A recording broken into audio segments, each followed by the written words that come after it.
英文已經係我一樣我唔熟悉嘅工具啦，因為其實我哋語言都係一種溝通嘅工具嚟㗎嘛。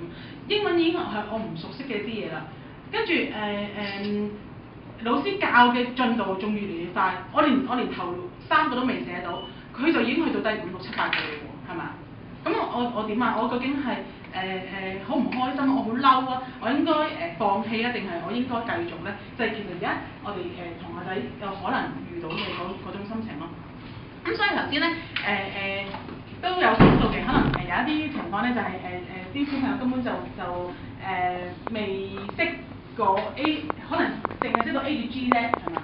咁我哋其實喺一間裡面想做嘅嘢就係話我哋想探下佢究竟去到邊度啊！我即係學校即係個比喻啦，係咪？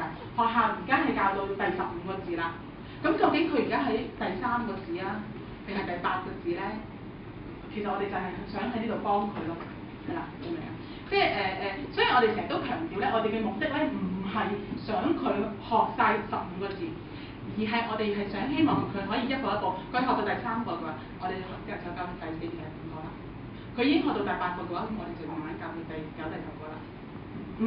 我哋唔希望第一下就教佢psychology，係嘛？做乜鬼啫？我中意我前面嗰啲都未到。就首先想即係引發呢個小朋友學英文嘅興趣啦，因為我自己老師都係咁樣教嘅，其實真係學英文咧興趣最重要啦，因為你有興趣就會即係自己去揾嗰啲材料睇書啊，因為英文睇書係好重要嘅，咁就咁樣英文水平先有提升啊，係咁樣真係我希望可以啟發到即係佢哋嘅興趣，等佢哋嘅可以喺未來日子自己學英文啦，自己英文有進步啦，同埋真係可以好希望見到佢哋有嗰個成就啦，咁自己都好有成功感。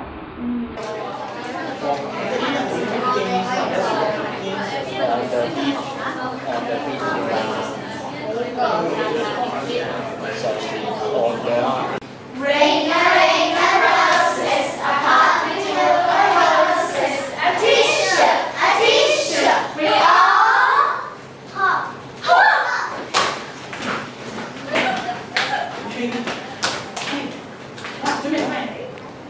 Ring a ring a roses, a heart with a roses, a t-shirt, we all